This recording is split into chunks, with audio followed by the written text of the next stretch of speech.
The Aborigines were deemed to be subhuman, little more than animals, which was to justify not only the theft of their land, but their extermination.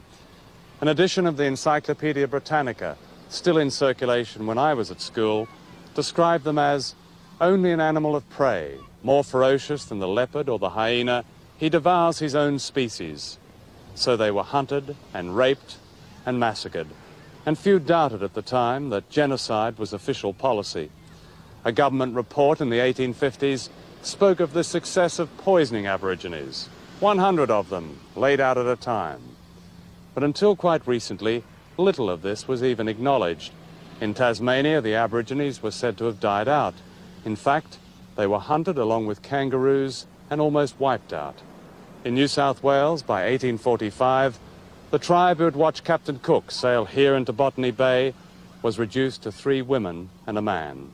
In Victoria, an Aborigine called Old Mr. Burt recalled this story told by his mother. They buried our babies with only their heads above the ground. All in a row they were. Then they had a test to see who could kick the babies' heads off the furthest. One man clobbered a baby's head off from horseback. They then spent most of the day raping the women. Most of them were then tortured to death by sticking sharp things like spears up their vaginas until they died. They tied the men's hands behind their backs, then cut off their penis and testicles, and watched them run around screaming until they died. One of the most enduring myths about the Aborigines is that they did not fight back. In fact, a war of resistance lasted more than a century, some of it here on the banks of the Hawkesbury River, north of Sydney. During the 1930s, my father built a cottage here, on the beach at an Aboriginal place called Patonga. I think we knew that somebody had lived at Patonga at some time, but no one talked about it. In fact, an entire nation had lived here on and off for thousands of years. They were called the Jurag, a unique Aboriginal people, tall and slender, whose country extended to a 40-mile radius north of Sydney, and the mighty Hawkesbury River was theirs. And when the British established the town of Windsor in the early 1800s, a great war began. This war was not recorded in the Imperial Chronicles of Australia. Growing up here, I knew nothing about it, and I suspect that's still true of the people in the smart beach houses here today. And yet the Jurag inflicted on the British a casualty rate greater than that sustained by the Australian Armed Forces during all of World War II.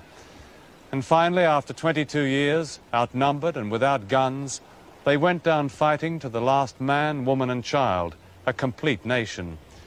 Today, in a land of many cenotaphs and war memorials on which invariably is written, "Lest we forget," not one of them stands for those who fought and fell in their own country. By the 1920s, the British invasion had caused the deaths of at least 250,000 black Australians. Genocide on a massive scale. But this fact remained suppressed, except in the living memory of those who survived. Here in the Northern Territory, in the great isolated heartland of Australia, the killing of Aborigines continued well into the 20th century, and most of these also remained secret. However, in 1928, 150 miles from Alice Springs, a gang of police and cattlemen massacred at least 50 Aborigines, perhaps many more, and word got out. A public inquiry was held, and its findings were summarized in these 3 words: the shooting was justified. Hi, this is Lati. And I'm Kiris. Kiris is our memorial for our Native American Indian genocide.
Fucking illegal.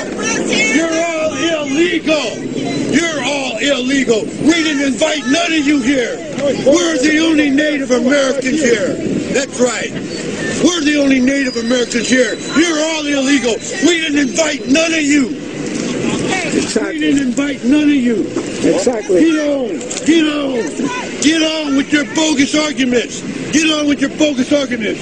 We're the only legal ones here. We have Native Americans here.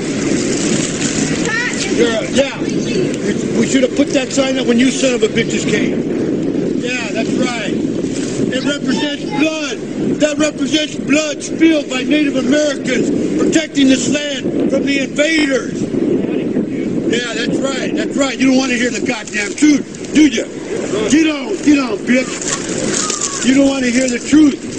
That's what that flag stands for. All the Native Americans you killed to plant your houses here. That's the truth. That's the truth. That's the truth. And if the Interior Department does a bad job managing land, you ought to see what happens when they try to manage people. Often, the more the government helps, the worse things get. Look at what they did to the first Americans. They put us in a little cage here, call it reservation. We have the least life expectancy, less than Guatemala, less than Bolivia, Brazil. Hardly anyone reaches 65 anymore. Activist Russell Means blames the Interior Department's Bureau of Indian Affairs, the agency that claims to help Indians by planning their lives. We cannot make a plan or a decision without the express consent of the Secretary of Interior. We submit anywhere from 2 to 5 year economic plans. Does that sound like the Soviet Union, the old Soviet Union and their failed economic plans? Most of the crimes against the Indians were that of the government. The government goes in and ruins their lives, and it comes up and says, hey, you need us. Charged with helping Indians and given tax money to spend billions on them, they created the poorest people in America. But they still tell the world, we're taking care of our poor little Indians. The Bureau of Indian Affairs can't even keep track of the Indians' money. More than $2 billion of it is unaccounted for. Yet no one is even reprimanded. No one's indicted. No one's demoted. No one is fired. No one is even named. Just more billions lost in the bureaucracy. And where might the money be? I wanted to ask then Secretary of the Interior, Bruce Babbitt. He agreed to an interview, and his staff had us set up our camera gear in his conference room. But when Babbitt arrived, he seemed to change his mind. I'm not sure why I'm here. I mean, you know, another expose. It's all in a day's business, I understand. Okay, well, let's have at it. Okay. But before I could ask him anything, he decided he didn't want to talk. I'm going to fire whoever scheduled this interview. Why? Well, what's the name of the show? We haven't titled it yet. It's probably... Okay. The government is wasting your money. They are corrupt and incompetent. Oh, I wouldn't say corrupt. I would argue competent. Yeah, you'd say incompetent. Look, I'm getting less and less interested in doing this interview. I got to tell you, I really am. I'm not sure how I got here, but well, we told you it was a consumer report on government. Told your staff. Yeah. Look, I really don't want to do this now. And that was that. The interview was over. Now his department wants Congress to give more money to the Bureau of Indian Affairs. Should they get it? Should they exist at all? There's no Bureau of Jewish Affairs. There's no Bureau of Irish Affairs. There's no Bureau of Black or African Affairs. They sit up there in Washington, D.C., and they legislate laws that affect us, when in fact, they don't know what the heck's going on here.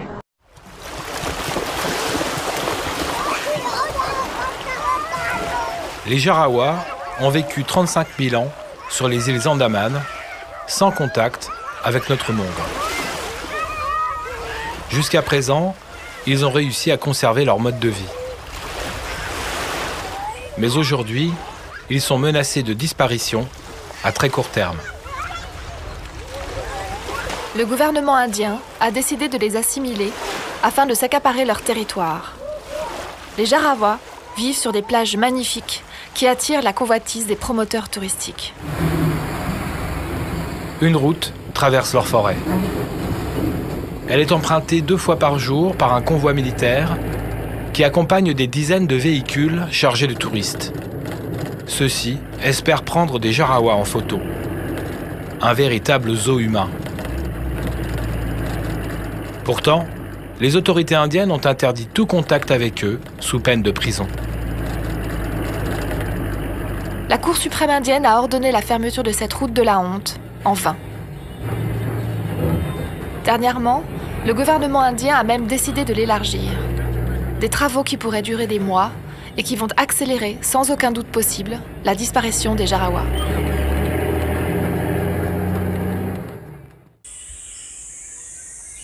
Les journalistes n'ont pas le droit de rencontrer les Jarawa. Cette interdiction ne sert pas à les protéger, mais plutôt à les isoler, afin que personne ne sache ce qui se passe réellement. C'est pourquoi nous avons estimé qu'il était indispensable de recueillir leurs paroles. Ils ont le droit absolu de décider par eux-mêmes de leur avenir. Nous avons outrepassé l'interdiction de les rencontrer, afin de leur donner la parole.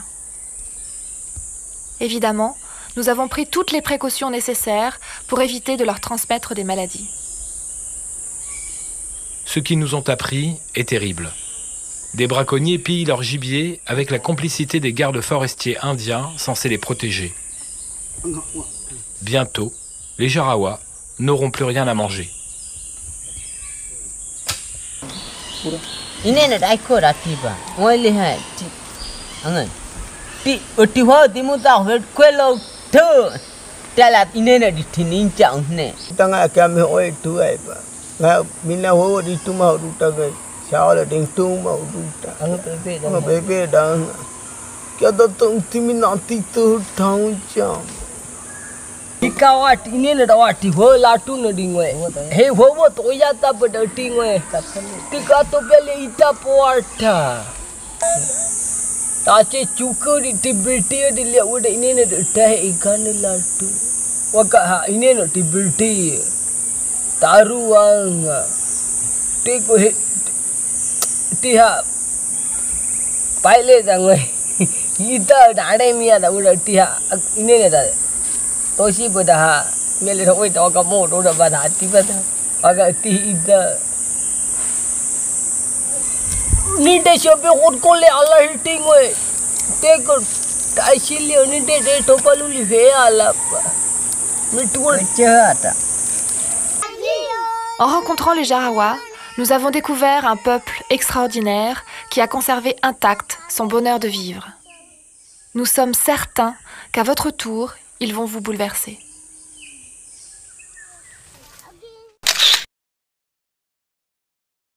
It is in a remote area, Burma, that we have seen what turned us upside down. A forgotten people, slaughtered. Why? Because of their identity.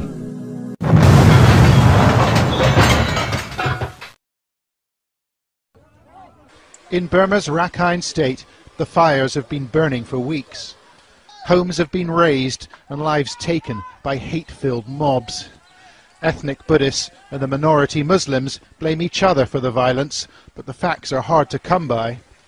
International NGOs have pulled their staff out, too dangerous they say, while Burma's government won't let independent observers. Unwilling to really look at the reality of the situation on the ground for many ethnic minorities in Burma. And this is a real mistake. I think people shouldn't be charmed into thinking that just because there's a parliament now that's passing a few laws, that things are all okay in Burma.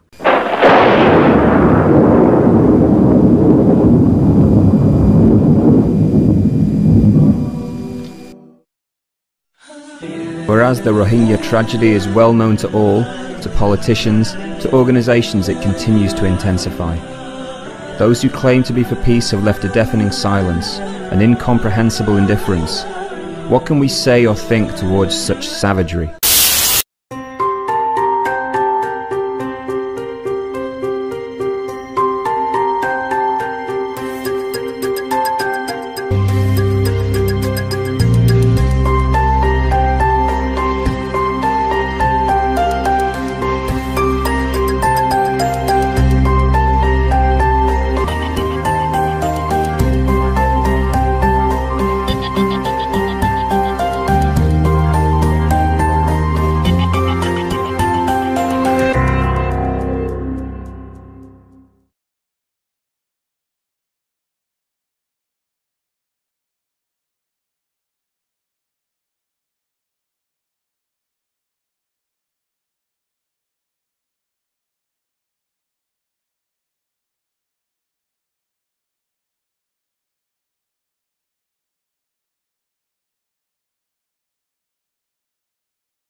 of men and women and children who do not have the freedom that you enjoy everyday life. Hello, darkness, my old friend. I've come to talk with you again, because a vision softly creeping left its scenes while I was sleeping, and the vision that was planted in my brain still remains within the sound of silence. In restless dreams I walked alone, narrow streets of cobblestone, neath the halo of a street lamp. I turned my collar to the cold and damp, when my eyes were stabbed by the flash of a neon light that split the night and touched the sound of silence. And in the naked light I saw 10,000 people, maybe more, people talking without speaking, people hearing without listening, people writing songs and voices never shared. I want you to know tonight that we as a people will get to the promised land. The sound of silence. Fool said I, you do not know. Silence like a cancer grows. Hear my words that I might teach you. Take my arms that I might reach you. But my words, like silent raindrops, fell and echoed in the wells of silence. And the people bowed and prayed to the neon god they made. And the sign flashed out his warning, and the words that it was forming. And the sign said the words of the prophets are written on the subway walls, in tenement halls, and whispered in the sound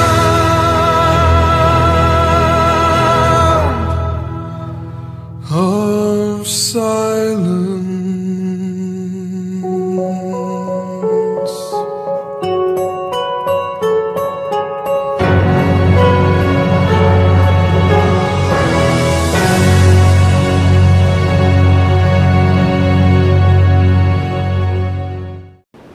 Why? Because Western world, EU and everything, they have this double talk. Do you think your society will support this idea? Because there are intensive ties within the society with America historically. Do you think you will have support of the people? If there is anything to gripe for, it is me griping for. Why did you invade my country 50 years ago? Sat on this land and live off with the fat of the land. And you expect me to be happy? You are so angry. I can feel it. Yeah. You treat me as if I am your colony still? You must be kidding. Why would I allow it? Why would I allow you to treat me as if I am your representative here as a colonial governor? We are an independent country. We will survive. We will endure. We can go hungry. But this time, I want my country treated with dignity. ليش ما يكون فيها تحقيق في مقتل صدام حسين؟ قيادة عربية بالكامل تقتل تشنق في المشانق عند تفرج، لماذا؟ وممكن الدور جاي عليكم كلكم. نعم. ليش امريكا قاتلت مع صدام حسين ضد الخميني؟ كان صديقها. تشيني كان صديق لصدام حسين. رامي السندي كان وزير الدفاع الامريكي لما كانوا يدمروا في العراق، صديق حميم لصدام حسين، واخيرا باعوه وشنقوه. حتى انتم اصدقاء امريكا، نحن اصدقاء امريكا، بلاش نقول انتم، نحن اصدقاء امريكا كلنا قد توافق امريكا على شنقنا في يوم ما.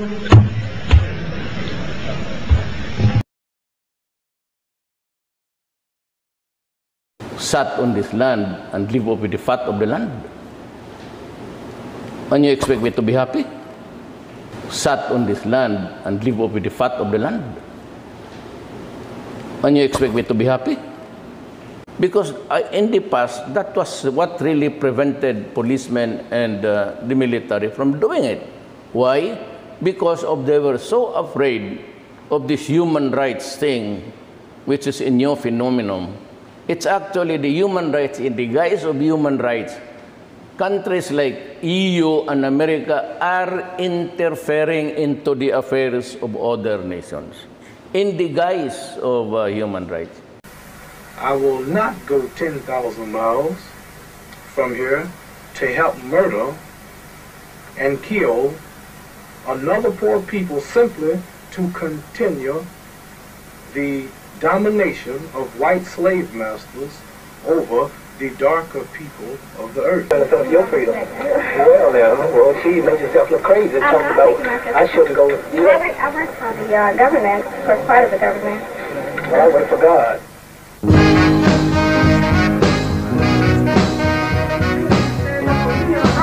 For my religious beliefs, and you want me to go somewhere and fight? We have been brainwashed. Everything good and of authority was made white. We look at Jesus, we see a white with blonde hair and blue eyes. We look at all the angels, we see white with blonde hair and blue eyes. Now I'm sure if there's a heaven in the sky and the color folks die and go to heaven, where are the colored angels? They must be in the kitchen preparing the milk and honey. The bitter irony is that while trying to protect civilians, to protect the youth, you sometimes, and you admitted that in one of your interviews, that innocent civilians could have become victims. Do you think it is a fair price to pay? Just like in the Americans, when they drop a bomb there, so powerful that it also kills others. But you are not America. Do you feel sorry for? Do you feel sorry? But we are talking of human liability. So it doesn't say that because the Americans are exempted, and that's because I am just a small time government official, I am not exempted. So what's the fairness there? No.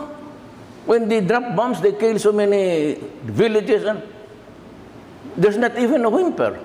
The police the same way. They put their club upside your head and then turn around and accuse you of attacking them. Every case of police brutality against a Negro follows the same pattern. They attack you, bust you all upside your mouth, and then take you to court and charge you with assault. What kind of democracy is that? What kind of freedom is that? What kind of social or political system is it when a black man has no voice in court, has nothing on his side other than what the white man chooses to give him? My brothers and sisters, we have to put a stop to this. And it will never be stopped until we stop it ourselves. They attack the victim. And then the criminal who attacked the victim accuses the victim of attacking him. Yes, sir. This is American justice. Yes, sir. That's right. This is American democracy. Yes, sir. And those of you who are familiar with it know that in America, democracy is hypocrisy. America invaded Iraq.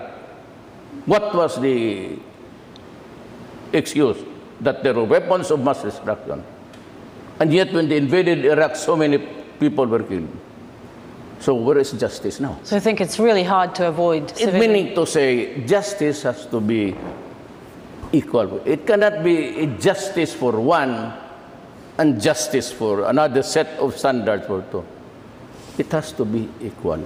Is that the reason why you turn away from America? Yes, because they refuse to understand my predicament when they knew that they were also in the same predicament on a larger scale. I never in America, what? Remember Panama? Okay. They invaded Panama, a sovereign state, okay, in Central America. So what was the purpose there? They went inside, seized the country, arrested the president, brought him outside the country, placed him in a detention cell in New York. He faced a trial federal court and is convicted. What happened to the invasion? And what was the reason? Drugs. You invade a country. Me, I am just fighting the criminals in my country. I never invaded a country. You have to look at it this way. There is so much incongruity in the principles that are being followed by nations. The powerful ones, they can invent there's a weapon of mass destruction. Oh, we can invade your country. Ustedes no ven el imperio yanqui. Ustedes no ven la masacre que el Estado genocida de Israel cometió contra un grupo de pacifistas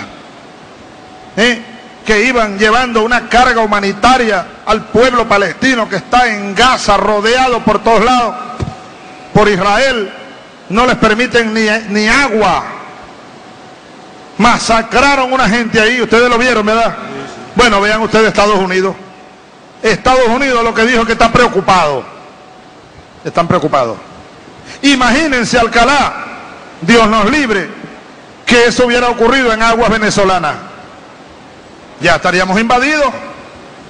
Tengan la seguridad que ya nos hubieran invadido. Pero no, como es Israel, se le permite de todo.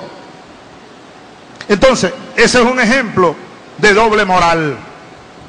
El gobierno de Obama condena el terrorismo, siempre y cuando no sea cometido por ellos mismos.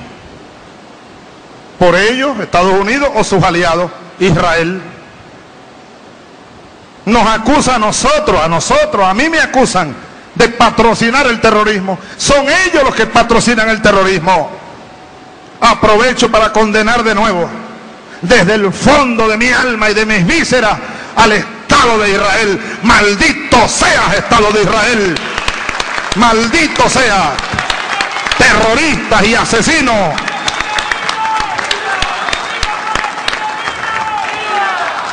Y viva el pueblo palestino. ¡Viva! Pueblo heroico, pueblo bueno. Ahora, fíjense ustedes, la oposición venezolana no ha dicho ni nada contra Israel. No, que Israel financia a la oposición venezolana, financia la contrarrevolución. Incluso hay grupos de terroristas israelíes del Mossad que andan detrás de mí tratando de matarme. So you once said that you don't want America in your country. So you were serious. Yes, I said no. I said American troops. That one day during my term, if I survive the CIA, oh no. If I survive the CIA, I have stayed 5 years. You talk a lot about assassination. Do you really expect that to happen? They do it. Does it surprise you?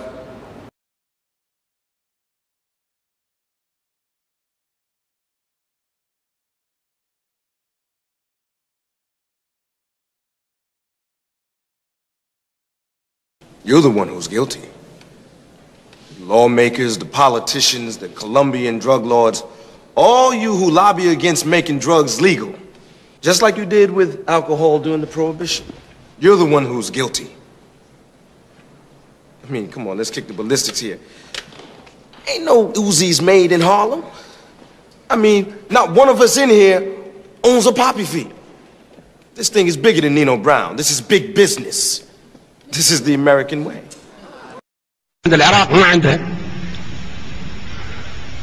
وحتى لو عند العراق سعيد مارشال، باكستان عندها قنبله ذريه، والهند عندها قنبله ذريه، والصين وروسيا وبريطانيا وفرنسا وامريكا، ما كلها عندها قنابل ذريه، كلهم بيدمروها كويس، فندمر كل الدول اللي عندها سلاح دمار شامل.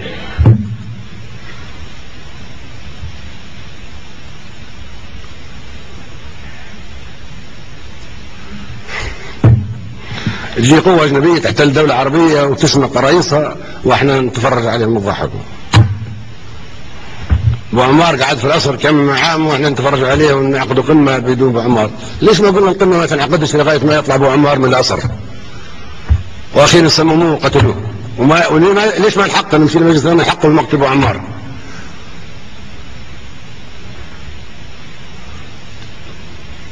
وليش ما نحقوا في شنق صدام حسين؟ كيف يصير حرب يشنق ورئيس دولة عربية عضو في الجامعة العربية؟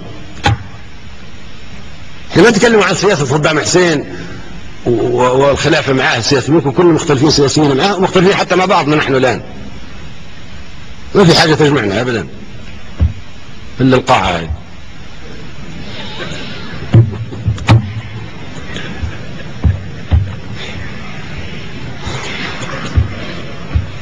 ليش ما يكون فيها تحقيق في مقتل صدام حسين؟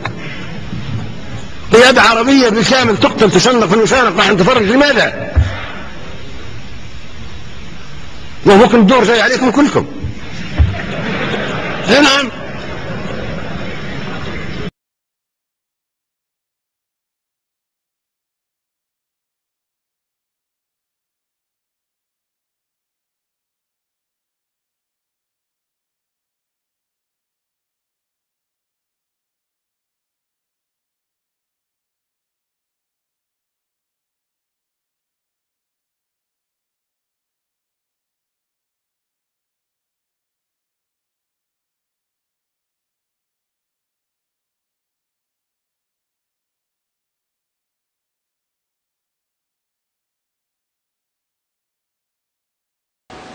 Tratando de matarme.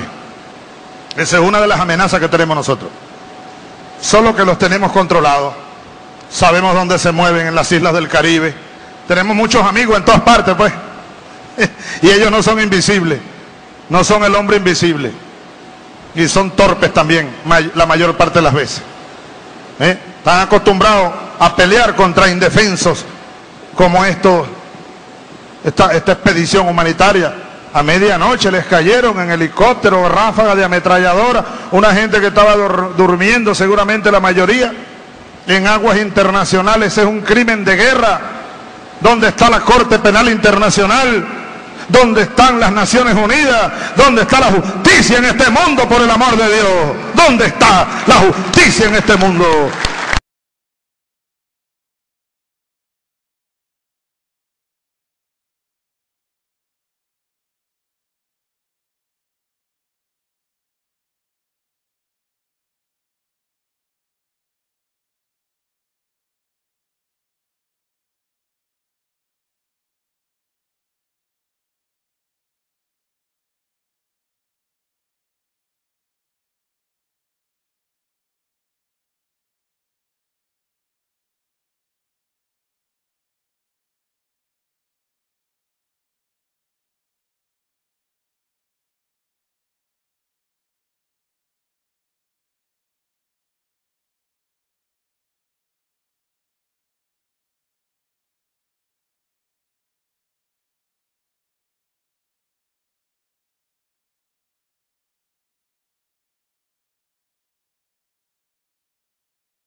Can I ask you a personal question? Yes.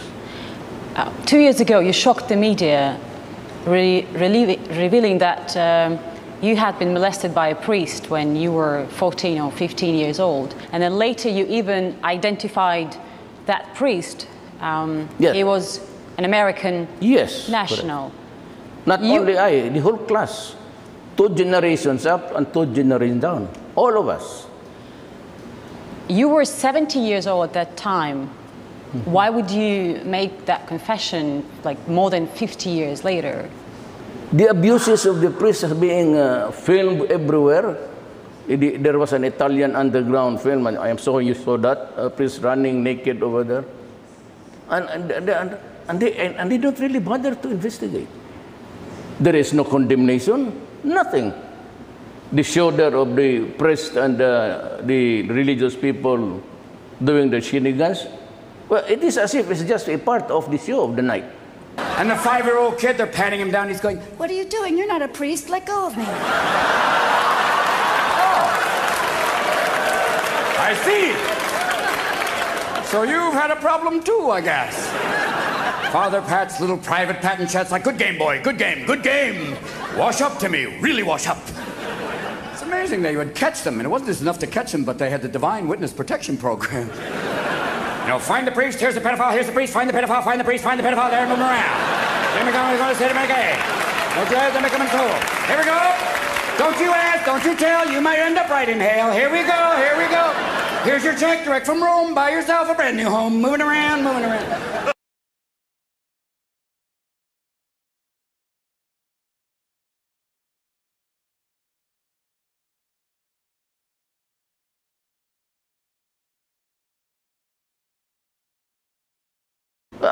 Is it liberality? Is it because you do not want to condemn your own countrymen? Or is it because the victims were just natives? Never mind about them. We were considered natives. And sometimes pictured as apes.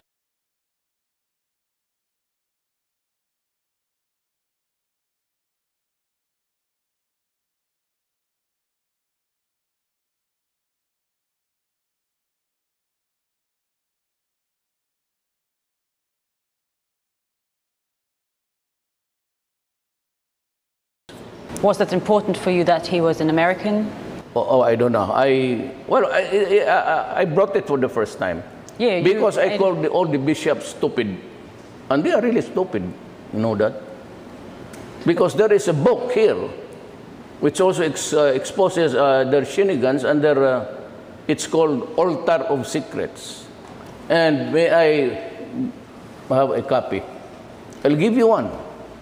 Okay. It was wrote by a narrator of the Bishops' Conference. Mm-hmm.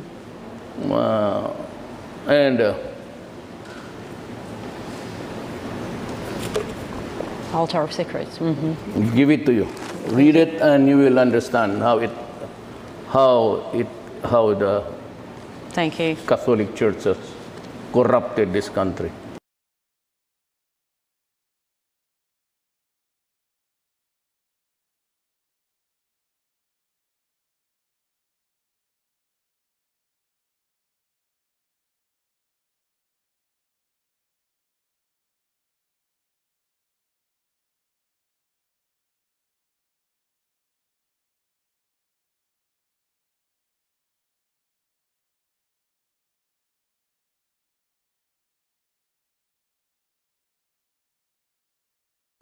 Before we get into the Casual Killing Act, the Casual Killing Act was written because of the number of people who were killed while being corrected.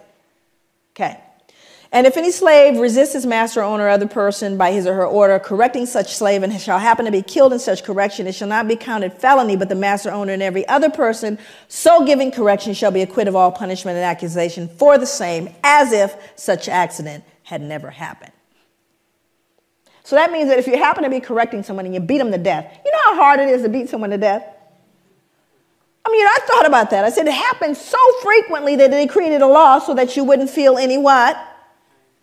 No guilt, because you were simply correcting them. Wasn't your fault. So I went back to look at who was beating folks to death. I wanted to know. And it was white women. White women were beating black children to death. That's who was being beaten to death. But it wasn't her fault. She was just correcting them. You see, what we do is we rob ourselves of our own humanity when we refuse to look at this stuff. We rob ourselves of our humanity. And that's what people didn't know happened. Going forward, one more. Then you had the mental health folks. This is how we got in. We got in to try to fix it.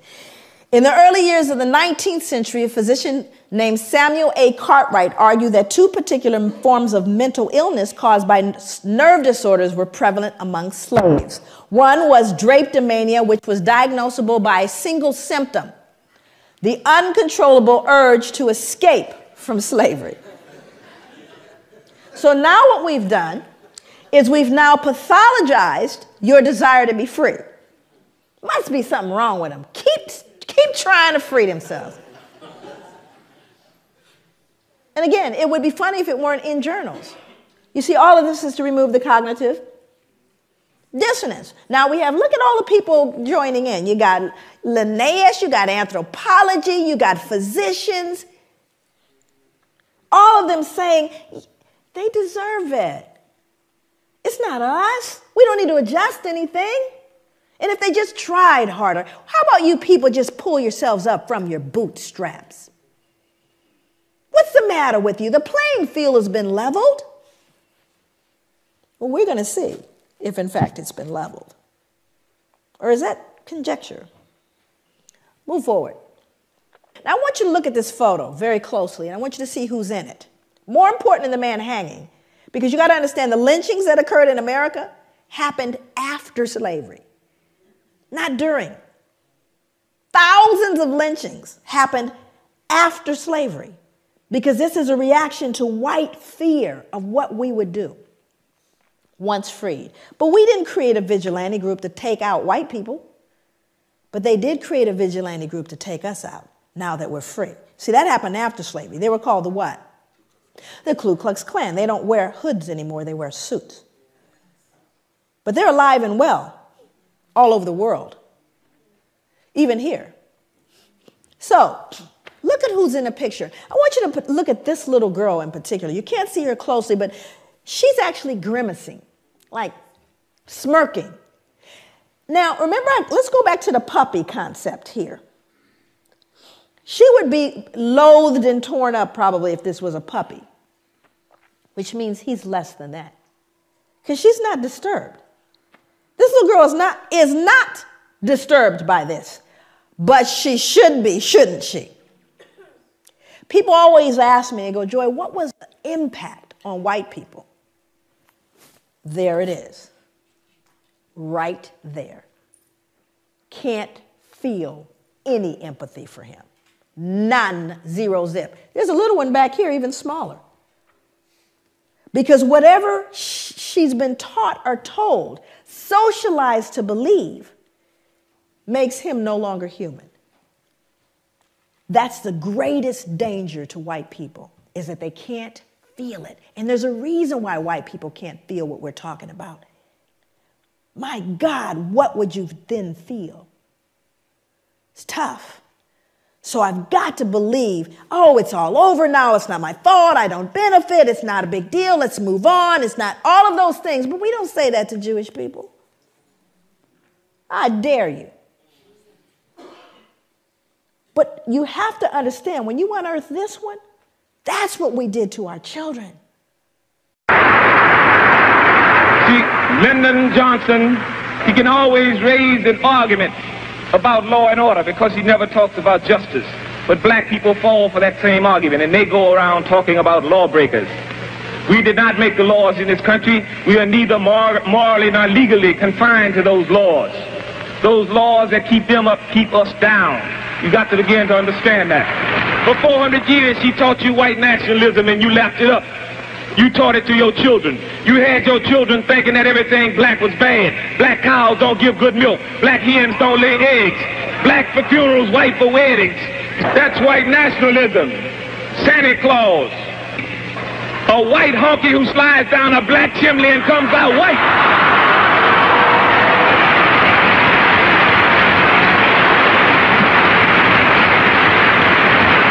We tend to equate progress with concessions.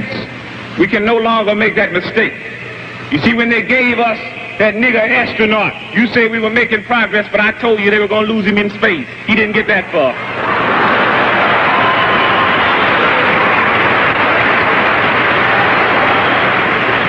You put Adam Clayton Powell in office and you couldn't keep him.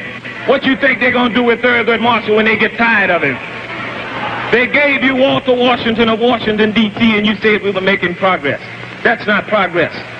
See, it's no in-between. You're either free or you're a slave. There's no such thing as second-class citizenship.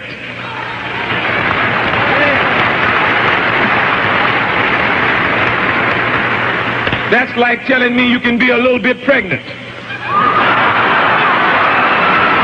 This is a similar photo to the one that is used in Denzel's movie. Now, and again, most important, this is a man that's being burned. Also, I won't read the depiction, but there are newspaper accounts of this. It's written in a book called 100 Years of Lynching by Ginsberg. No pictures, just newspapers that say not only did they burn him, they decapitated him, cut him into pieces, and used parts of his body as things to put on mantles. So people would say, get me a tongue, would you, or a liver, a little crisp, so I could put it on the mantle. Now, again, I want you to look at the folks. I want you to look at who's here. We're not talking about the toothless, big gut, hooded wonder, are we? We're looking at plain old, common, dressed up folks. They're squeezing, please, I want my picture taken. Are you following me? This is somebody's cousin, uncle, somebody. And the ability to do that, dehumanize this man and rob them of their humanity, all at the same time. All at the same time. That is the most dangerous, treacherous thing that could happen. What did Hitler do? He dehumanized human beings, put babies in ovens. Anything that robs us of our humanity is a danger to everyone. And that is what's going on with people of African descent all over the world, because not only did it get done here, but who did we tell the entire world we told these people don't deserve any value? The fact that Malcolm X had been murdered probably drove Huey and I to a point to say that we was going to have to create an organization reflective of what he was talking about. The fact that Malcolm said that by legal constitutional right, the Second Amendment, that every black man and woman, black person in this country had a right to have a shotgun in their home to defend themselves from unjust attacks by racism, which is one point that influenced us very much. But what influenced us even more was Malcolm's emphasis that we must have a political organization that dealt most immediately with the housing and the clothing and shoes and food for the people. That while we deal with this, ultimately, the revolutionary process will go on, and it will probably still be somewhat of a violent revolution. As you know, even in this period, although there's numerous violence still being committed against black people. How many people think they understand what racism is? Show of hands. Come on, you know, you think you know. I'm not suggesting I know. I just have a couple of definitions that that kind of came to me as I thought about. How many people think there are white racists? That there are white racists out there? How many think there are black racists out there? Okay. Now, this is an interesting thing because this becomes important as we begin to define concepts. Now, I do that. I usually define concepts all the way. But one of the things that I do is I try to help people get a picture of what I mean by racism. So tell me how it is. I'm going to, first category is white racism, then we'll deal with black racism. So white racism. Tell me the ways in which white racism adversely impacts the lives of black people. Just what are the ways that white racism can adversely impact the lives of black people as a group? What are some of those ways? I'm sorry? Power, but how is that defined specifically? Education, okay. I'm sorry? Economically, employment. What else? Housing, what else? Policing. Why are we here today? Healthcare, okay. Now, we could actually kind of grow that list. Now we're going to move over to black racism. Tell me the ways in which black racism adversely impacts the lives of white people as an entire group. Thank you. The reason why you become silent, there's one that always comes up, and that's fear. White people are afraid of black people. Apply the Large Hadron Collider. The Large Hadron Collider. Do you know? Oh, no.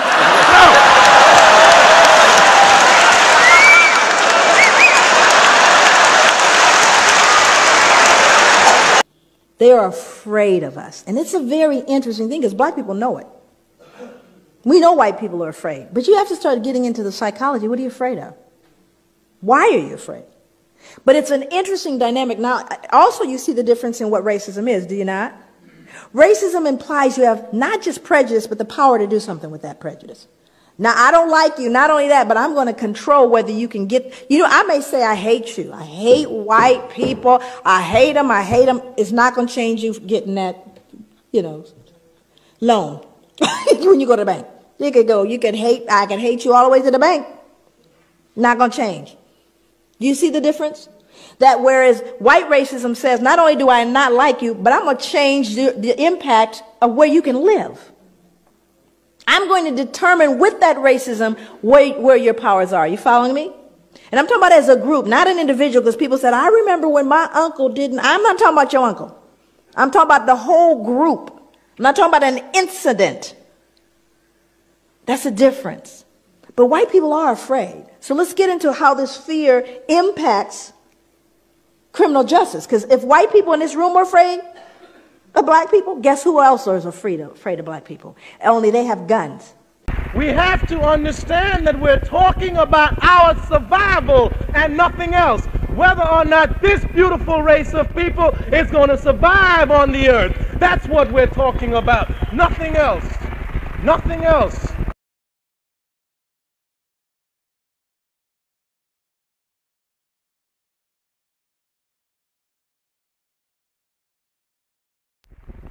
If you do not think he's capable of wiping us out, check out the white race. Wherever they have gone, they have ruled, conquered, murdered, and plagued. Whether they are the majority or the minority, they always rule. They always rule. Always rule. And check out the pattern in which they move. They came to this country. They didn't know a damn thing about this country. The red man showed them how to adapt to this country. He showed them how to grow corn. He showed them how to hunt. And when the Indians finished showing it, he wiped them out. He wiped them out. He wiped them out. He was not satisfied. He went to South America. The Aztec Indians said, this is our silver. This is our copper. These are our metals. These are our statues. We build them for the beauty of our people. After the Indians showed it to him, he took it and he wiped them out. He wiped them out.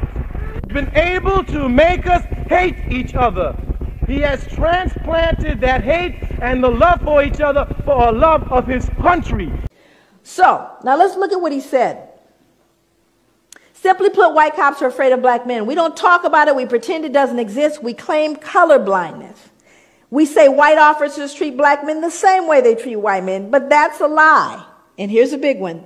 In fact, the bigger, the darker the black man, the greater the fear. All right, stop. Give your hands, buddy. Put your hand behind you. Any big black men in here? You got a big old bullseye on you, even if you got the suit on. And it's the truth, because statistics bear it out. The African community knows this. Hell, most whites know it. Yet, even though it's essential, if not the defining ingredient in the makeup of police racism, white cops won't admit it to themselves or to others. He goes on to talk about actually learning it in the academy. Norm Stamper, he told on everybody. He had folks indicted. He now lives in a cabin on a mountain somewhere in the San Juan Islands. That's where he lives. Nobody knows where he lives because he knows they're coming after him, and they have. This is a statement from the book also. Race and class discrimination are all too real in every phase of the criminal justice system, from arrest to sentencing. Impoverished black defendants, and this is going to sound familiar to you, are far more likely to wind up on death row than richer middle-class whites, or the 3,000, and of the 3,700 inmates now awaiting execution nationwide, 43% are African American. Black defendants are not accorded the same due process rights as whites. Their cases are not given the same scrutiny and consideration afforded to white defendants. Not now, not ever, not in this country. You're one black man who went to a good, essentially white high school in the city of New York. That's you correct. Obviously had a good education. That's a good many of the people who work with you here in SNCC can say the same thing. And we're saying that... And you're a black man who came from a New York ghetto. And we're saying that there's a system that allows for one or two black people to get out. And that's the rationale for keeping other black people down. And it has nothing to do with the unwillingness or inability of the Negro to help himself and to work hard. That's the rationale, that the reason why black people aren't this is because they're lazy, unambitious, stupid, have rhythm, and they eat watermelon. You call on the black man to refuse to respond to his draft call. That is correct. And we will continue to do so while there's breath in our bodies. Do you really believe that the military policies of the United States are designed to exterminate the black man, as you've said?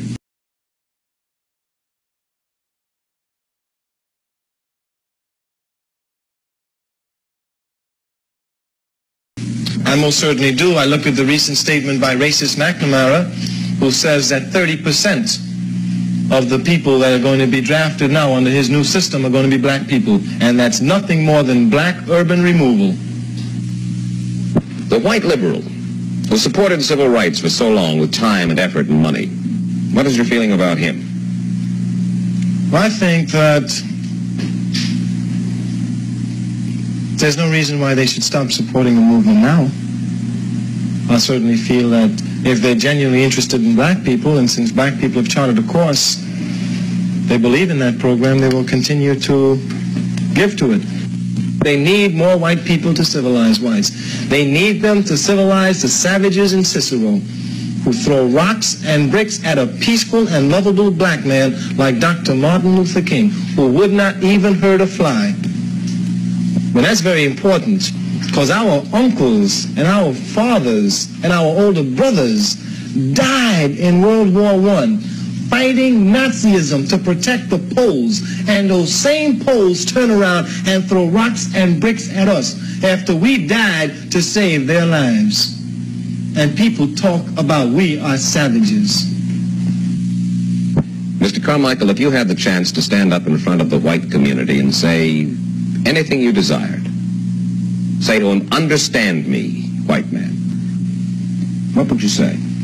I would say, understand yourself, white man, that the white man's burden should not have been preached in Africa, but it should have been preached among you.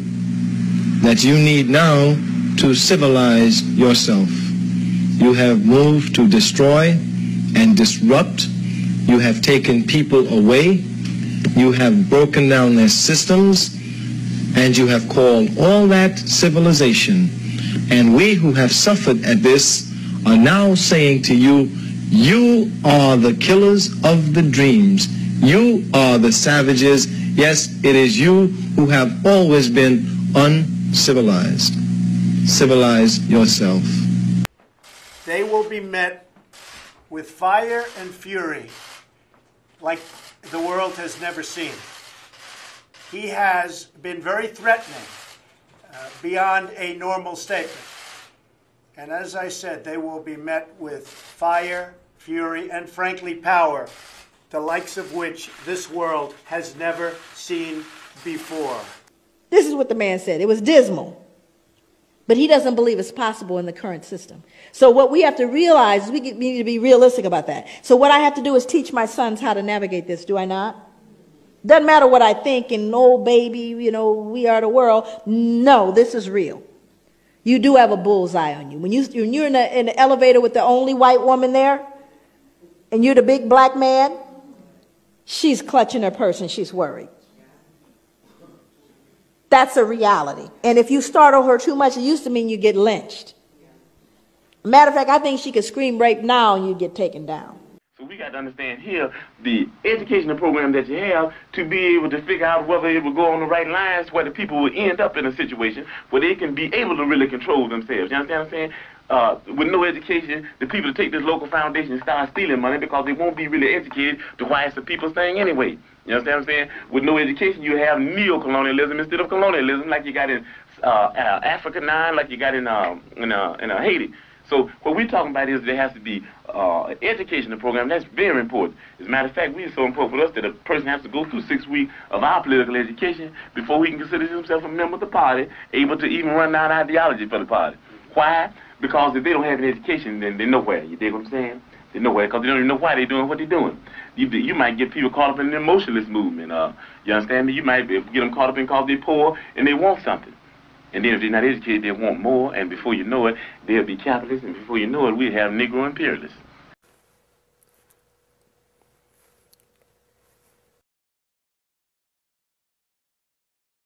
If you ever think about me, and if you think about me, niggas, and if you ain't gonna do no revolutionary act, forget about me. I don't want myself on your mind if you're not gonna work for the people. Like we always said, if you actually make a commitment at the age of 20, and you say, I don't want to make that commitment, because of the simple reason that I'm too young to die, I want to live a little bit longer. What you did, you did already. You have to understand that people have to pay the price of peace. If you dare to struggle, you dare to win. If you dare not to struggle, then goddamn it, you don't deserve to win. Let me say peace to you if you're willing to fight for it. Let me say it in the spirit of liberation.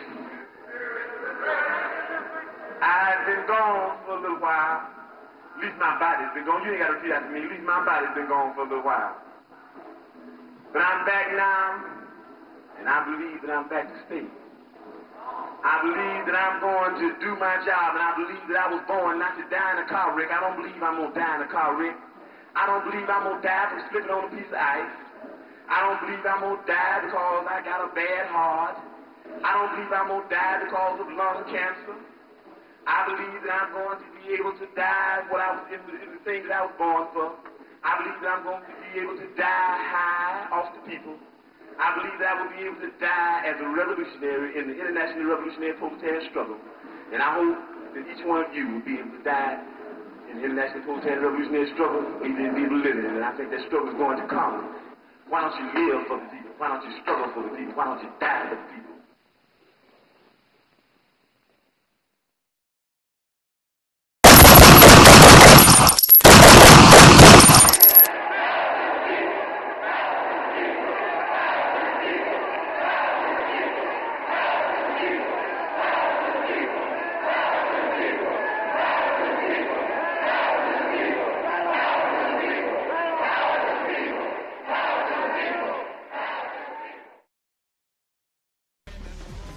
No way.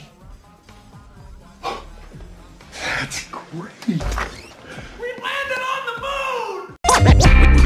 We will not hesitate. We will destroy the Homo sapien. We are in the middle of a collective psychosis of epic proportions, and it's so pervasive that it's not even that much of a part of our planetary conversation. And that's an expression of the depth of the madness that has overtaken our species. And it's nothing new. I'm just a translator for, so many of these traditions, spiritual traditions are saying this. Just as a modern person, I'm translating it into a psychological sort of metaphor or idiom. The origin, the source of the madness that's playing out in our world through the greater body politic is the psyche. Expansion westward seemed perfectly natural to a lot of Americans in the mid-1800s. Like the Puritans before them, who had hoped to build a, quote, shining city upon a hill, pioneers believed that America had a divine or religious obligation or duty to stretch the boundaries of their country all the way to the Pacific Ocean. Independence had been won during the Revolutionary War, and then sort of reaffirmed during the War of 1812. And there was a spirit of nationalism that swept throughout the nation during the next couple decades that sort of demanded that there be more territory taken. They wanted to grow the country. So lots of settlers believed that God himself specifically blessed America and the growth of the country. And they have all these metaphors for it. It's like this parasite of the mind. It's this virus of the psyche. It's not just metaphor in the sense that we have, we understand in the physical realm that there are these viruses. And this is a psychic virus. And it operates through our unconscious, through the blind spots, in such a way that we then become the instrument to act this virus out in the world. So we act out our unconscious in a way, so we become the conduit through which this, you can think of it as a higher dimensional entity, but it's not actually, it doesn't even exist. You see, we might experience it subjectively as an entity. That's our experience of it, but like I point out in the book, it ultimately doesn't even have any intrinsic objective existence at all, separate from our mind. And yet, here's this thing that doesn't even exist whatsoever, and it can destroy our species, and that's the paradox. Global controls will have to be imposed, and a world governing body will be created to enforce them. And the thing about this virus, it operates, like I was saying, through the unconscious blind spot in such a way that it works through the projective tendencies of our mind, because we're always projecting. That's one of the ways of describing when people, say, oh, this is like a dream-like nature. Well, yeah, just like a dream is an ink blot, and whatever we project onto the ink blot, instantaneously, the ink blot shapeshifts and reflects back our projection, because it's not something separate out there. And it happens, in an instant. It doesn't even take a half of a second. It happens in no time, and then we become entranced by our own projections in such a way that we then think what we're perceiving objectively exists separate from us. So then we react to our projections. And that, in a sense, that's really the process underlying and informing the Wetiko virus.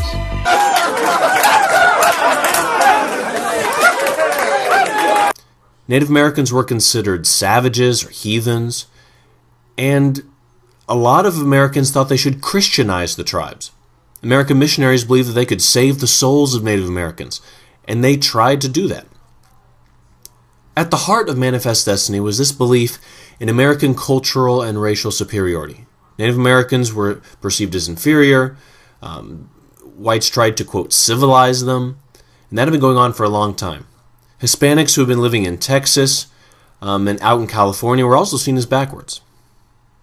So in conclusion, the term Manifest Destiny refers to the attitude, the very strong belief during the 1800s that the United States not only could, but that it should, because it was a religious obligation, that it should stretch all the way from the East Coast all the way to the West Coast, regardless of who was in their way. Too long have we tried to extend our glorious empire out to the stars, only to be driven back. We don't recognize our madness. It's an inner disease of the soul, and yet it explicates itself. It actually expresses itself via the medium of the outside world. So that's an amazing statement. And what I'm pointing at is that somehow there's something in the psyche that actually is able to extend itself out into the world and configure events in the seemingly outer world so as to synchronistically express what's going on inside of us. And that's always happening, but with most of us, we don't recognize that. And then, like I was saying, we become conditioned by our projections in a way we become entranced as if we're hypnotizing ourselves. And that's just a very simple description of how Wetiko works.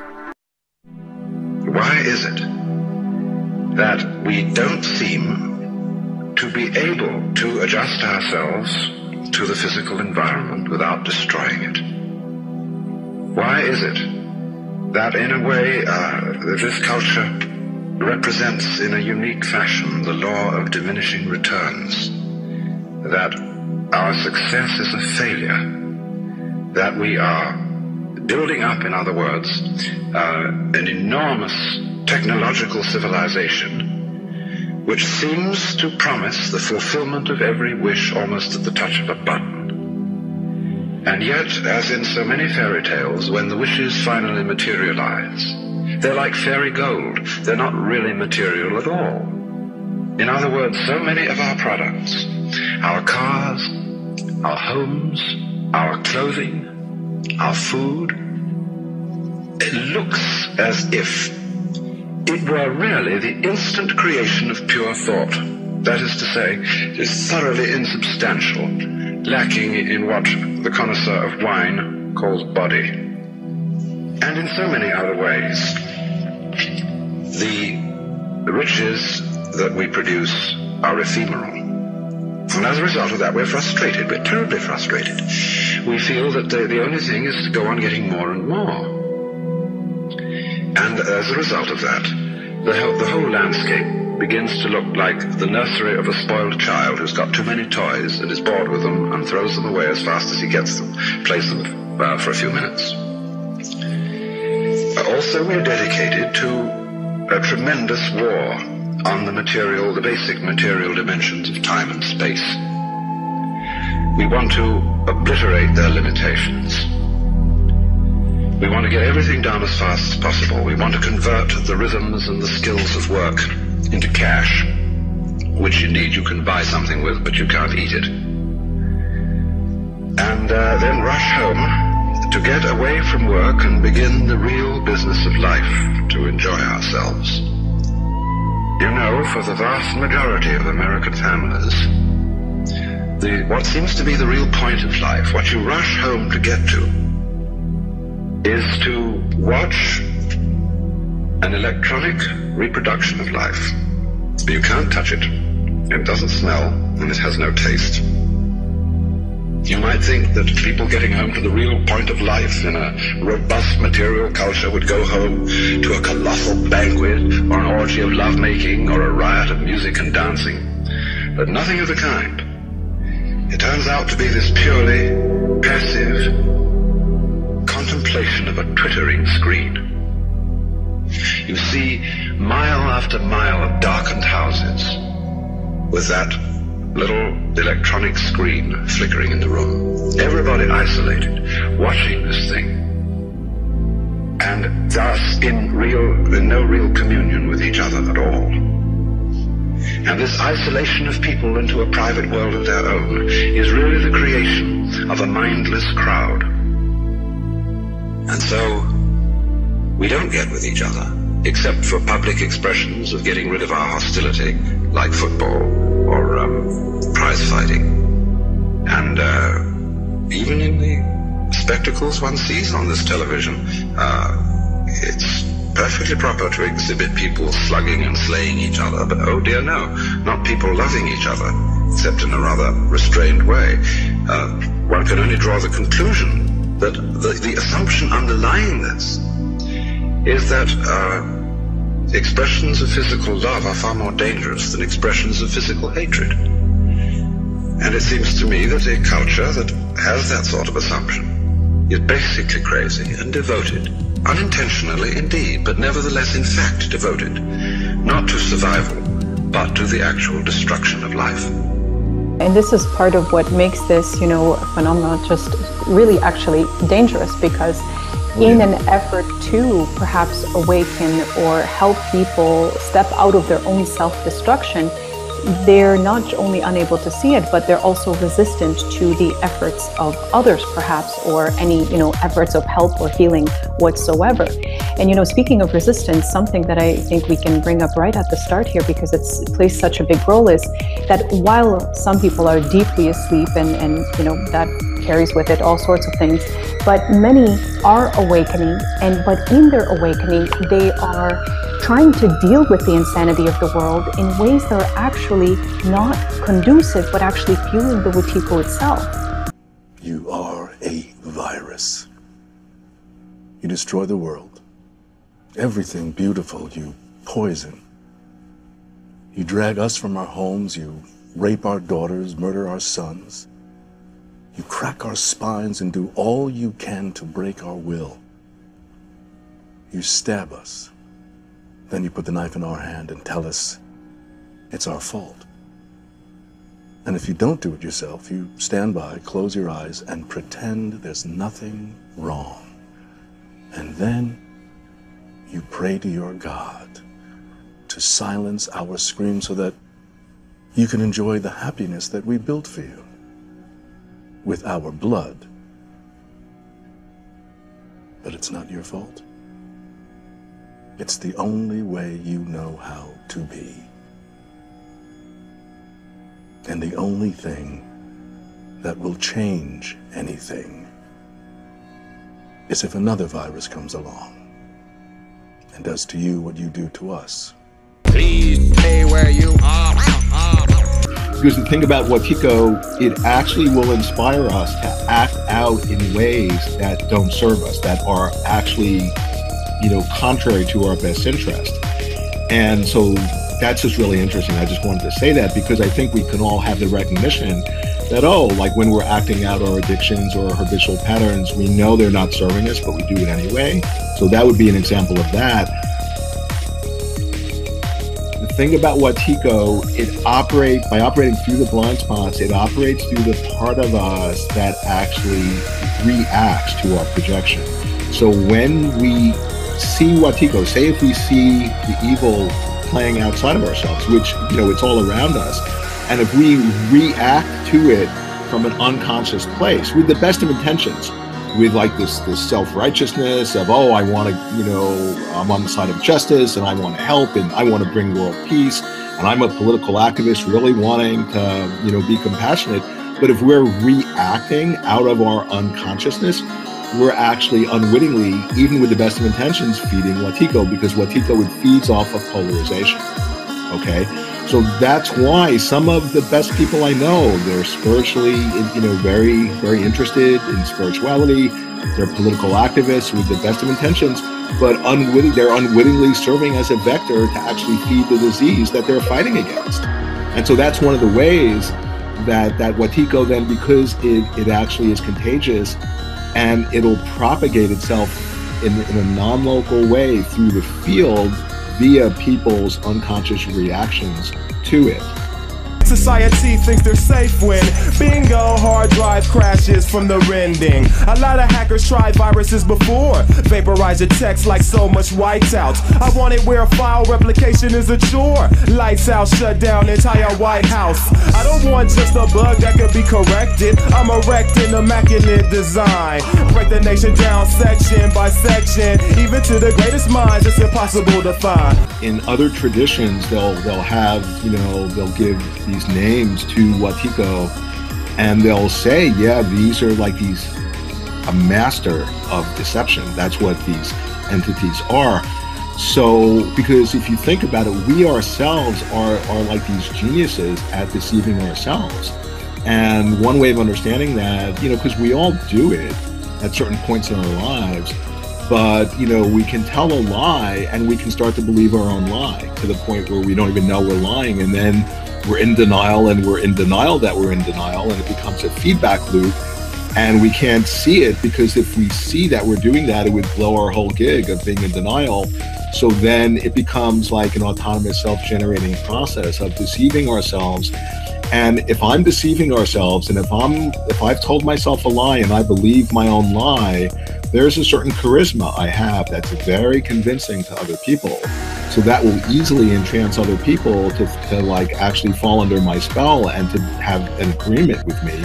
And you see, the thing about Wetiko, it can absolutely affect an individual person, but it's a mistake to just think of it as a pathology that, that person has and I don't, or other people, we don't and they do, because it's a collective psychosis. And it's important to understand that the evil of Wetiko, it works through the collective process, through a group, through a species, through a nation. So that's the way that it will actually propagate itself. And so that's kind of why it's important. Any one of us at any moment can get taken over by it and can actually, in a sense, embody the disease. But if we see a person in that state, and if we think, they have Wetiko, and I don't, well, Watiko, if you remember, I said it feeds off of polarization, it feeds off of separation. So the idea being, if you see somebody who's embodying Watiko, if you have the understanding, oh, and they're a dream character. Dream character is in a dream. Any character in a dream is an aspect of ourselves. If they're a dream character, they're actually an embodied reflection of that sick part of me. Then all of a sudden you've cut through the separation and you're actually engendering compassion. And compassion is really the energy that really dispels Watiko.